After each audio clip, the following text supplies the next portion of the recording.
Imagine कीजिए, आज आपके बच्चे का एग्जाम डे है।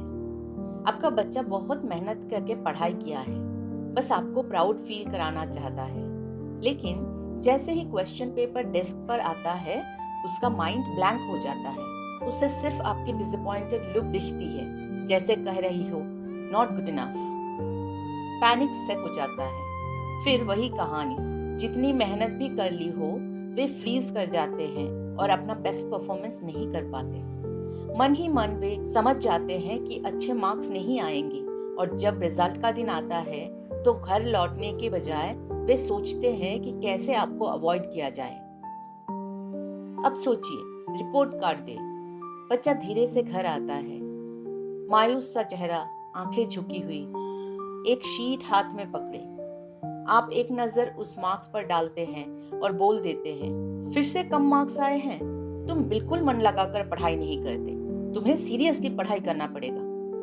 एज पेरेंट्स हम चाहते हैं कि हमारे बच्चे बेस्ट करें, लेकिन अनजाने में ही मोस्टली हम उनकी एबिलिटी को सिर्फ नंबर से मेजर करते हैं। आज के बच्चे फियर्स कंपटीशन की दुनिया में रहते हैं। Entrance exam, percentages, coaching classes, comparison.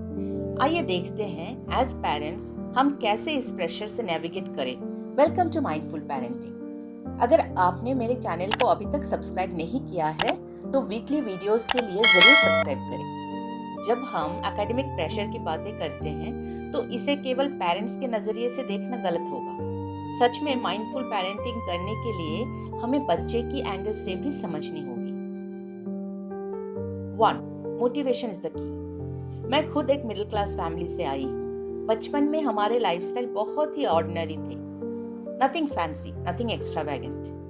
मेरे पेरेंट्स को करियर चॉइसेस की ज्यादा जानकारी नहीं थी, लेकिन उन्होंने हमें एक स्ट्रॉन्ग बिलीफ दिया कि अगर हम मेहनत से पढ़ाई करेंगे और अच्छी जॉब करेंगे तो कंफर्टेबल लाइफस्टाइल बना सकते हैं। They made us believe that the sky was the limit, और हमने भी बहुत मेहनत की। इवेंचुअली अपने लिए एक स्टेबल और कंफर्टेबल लाइफ बनाया। लेकिन अब नेक्स्ट जनरेशन के लिए सिचुएशन डिफरेंट है। हमारे बच्चों को पहले से ही वो सब कंफर्ट्स मिले हुए हैं जिनको हम कभी सपना देखा करते थे। तो जरा सोचिए, ऐसे में बच्चों का ये पूछना बिल्कुल नेचुरल है कि इतनी मेहनत हम क्यों करें? Why should we push ourselves? हमारा मोटिवेशन क्या है? ब्रॉडली देखा जाए तो एक बच्चा तभी सिंसियरली पढ़ाई करेगा जब या तो उसे सच में पढ़ाई से बहुत प्यार है, या उसका कोई dream and aspiration for something better, something meaningful है। एज पेरेंट्स हमारा रोल है बच्चों को उनके मोटिवेशन यानी कि क्यों खोजने में मदद करना। इसके लिए बच्चों से जेंटली, एम्पैथेटिकली बात करनी होगी, क्योंकि मोटिवेशन ही वो की है जो उन्हें हर रोज सुबह उठने, सिंसियरली पढ़ाई करने और हर एग्जाम में आगे बढ़ने के लिए ट्रूली इंस्पायर करती है। याद रखिए, अगर बच्चा इंटरनली मोटिवेटेड नहीं है तो लंबे समय तक सारी रिस्पॉन्सिबिलिटी आपको उठानी पड़ेगी, जो आपको इमोशनली ड्रेन कर सकती है। इंस्टेड उन्हें उनकी रीजन टू राइज, उनकी गोल खोजने में मदद करें, क्योंकि जब मोटिवेशन भीतर से आती है तो आपको उन्हें पुश करने की जरूरत नहीं पड़ेगी। वे खुद कॉन्फिडेंस और हैप्पीनेस के साथ आगे बढ़ेंगे। 2. Focus on effort, not just results. बच्चों को मोटिवेट करने के बाद नेक्स्ट स्टेप है उन्हें टाइम टू टाइम उनके बिगर गोल को याद दिलाना, उनके एस्पिरेशंस, ड्रीम करियर और vision of A comfortable fulfilling life. उन्हें शॉर्ट टर्म माइलस्टोन्स जैसे 5th, 10th या 12th स्टैंडर्ड से आगे देखने के लिए एनकरेज करें, क्योंकि ये शॉर्ट टर्म माइलस्टोन्स सिर्फ फाइनल डेस्टिनेशन तक पहुंचने के रास्ते में चेक पॉइंट्स हैं। इस जर्नी में हाइज और लोज आएंगे। कभी बच्चे ब्रिलियंटली परफॉर्म करेंगे और कभी परफॉर्मेंस थोड़ा खराब भी होगा, लेकिन उनके हार्डवर्क, कंसिस्टेंसी और परसिस्टेंस पर ध्यान दें, सिर्फ मार्क्स पर नहीं। एग्जाम्पल, तुम्हें 100 मिलने चाहिए थे की बजाय बोलिए, तुम्हारा हार्डवर्क देखकर हम बहुत प्राउड फील कर रहे हैं। साथ ही बच्चों को फेलियर के लिए भी प्रिपेयर कीजिए। अपनी मिस्टेक्स, स्ट्रगल्स और लर्निंग्स उनके साथ शेयर कर सकते हैं। बच्चे को समझाइए कि हर टेस्ट, हर चैलेंज, हर फेलियर सिर्फ एक लेसन है, शो स्टॉपर नहीं। Help them see that what truly matters is not how many times they fall, but how they choose to rise and move forward.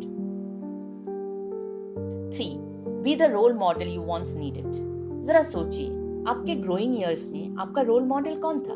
वो टीचर जो आपके ऊपर पूरा विश्वास करते थे, या आपके पेरेंट्स जो कहते थे मेहनत करते रहो, हम तुम्हारे साथ हैं, या कोई फ्रेंड जिसकी केयरफ्री बिंदास एटीट्यूड स्ट्रेसफुल दिन को भी आसान बना देती थी? Now here is your chance. अब आप वही रोल मॉडल अपने बच्चे के लिए बन सकते हैं। आपको लग सकता है पढ़ाई तो बच्चों को करनी है, इसमें मेरा रोल क्या होगा? क्यों ना मैं फ्रेंड्स के साथ मूवीज होकर आऊं। Now pause for a moment. अपनी आंखें बंद करें और खुद को अपने बच्चे की जगह पर रखें। सोचिए, अगर आप किताबों में buried, tired, anxious, may be even a little lost होते, तो आप क्या चाहते आपके पेरेंट्स क्या करें? शायद जस्ट बी देयर, ताकि जब आप ड्रेन्ड फील करें तो कुछ मिनटों के लिए उनकी गोदी में अपना सर रख सके, या वंस इन ए वाइल पूछ ले, चाय चाहिए या कुछ खाने के लिए लाऊं? या सिर्फ एक वार्म हग और कुछ प्यार भरे शब्द जैसे हम जानते हैं तुम मेहनत कर रहे हो, हमें तुम पर गर्व है, बस इतना ही। क्योंकि उस स्ट्रेसफुल मोमेंट्स में कोई भी बच्चा ये नहीं चाहेगा कि उन्हें लगातार पढ़ाई के लिए डांटा जाए। अब अपनी आंखें खोलें, अपने बच्चे के लिए वही रोल मॉडल बनिए, उनका सपोर्ट, काम प्रेजेंस और एंकर बनिए। लेकिन रिमेंबर, आप बच्चों की तरफ से उनका पढ़ाई मत करें। अगर वे देखेंगे कि आप उनकी पढ़ाई की जिम्मेदारी पूरी तरह से ले रहे हैं, तो वे भी धीरे धीरे पूरी जिम्मेदारी आप पर छोड़ देंगे। तो उन्हें गाइड करें, उनके साथ खड़े रहे, लेकिन उन्हें अपना खुद का माउंटेन क्लाइंब करने दें, क्योंकि एक दिन जब वे टॉप पर पहुंचेंगे तो उन्हें पता होगा कि ये उनकी मेहनत थी जिसने इसे संभव बनाया है, और आपका विश्वास था जिसने उन्हें आगे बढ़ने के लिए प्रेरित किया था। 4. Watch for warning science. भले ही आप सब कुछ सही कर रहे हो, अगर बच्चे लगातार एंग्शियस, स्लीपलेस, विथड्रॉन है, या एग्जाम से पहले हेडेक कंप्लेन करते हैं, पॉज करें और रीअसेस करें। एकेडमिक प्रेशर फिजिकल और मेंटल हेल्थ पर बहुत असर डाल सकता है।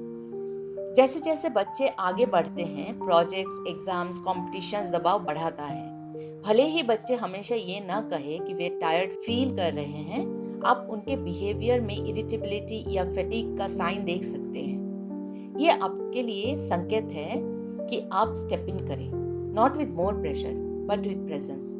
Help them manage their time. उन्हें याद दिलाए, doing their best matters more than doing everything. Redefine success together. It's time to wake up और अपने अधूरे सपनों को फुलफिल करने के लिए बच्चों को फोर्स करना स्टॉप करें। बच्चों के लिए गोल्स उनके साथ मिलकर तय करें, न कि आप खुद तय करें और बच्चों को उसमें जबरदस्ती फिट इन कराएं। आज के दौर में कई करियर ऑप्शंस हैं। एज पेरेंट्स, हमें खुद उन ऑप्शंस के बारे में इन्फॉर्म्ड होना पड़ेगा, ताकि सही गाइडेंस कर सके जब हमारे बच्चे अपने इंटरेस्ट और एस्पिरेशंस के हिसाब से एक्सप्लोर करना शुरू करें। अगर इन सब के बावजूद बच्चा स्ट्रगल कर रहा है, तो डीपर लुक लेना जरूरी है। क्या ये डिजिटल डिस्ट्रैक्शन की वजह से फोकस नहीं कर पा रहे हैं, या क्या घर का माहौल बहुत शोरगुल या मेहमानों से भरा रहता है, या फिर उसे किसी खास सब्जेक्ट में डिफिकल्टी हो रही है, या कोई और वजह? बहुत देर होने से पहले इशू आइडेंटिफाई करें और फिक्स करें। मेरे अगले वीडियो में हम इन रीजंस और कैसे उनको हैंडल करें इस पर डिटेल्स में बताएंगे। अगर आप चाहते हैं कि मैं किसी और टॉपिक पर वीडियो बनाऊं, तो कमेंट्स में जरूर बताएं। थैंक यू फॉर वॉचिंग और हैप्पी पेरेंटिंग।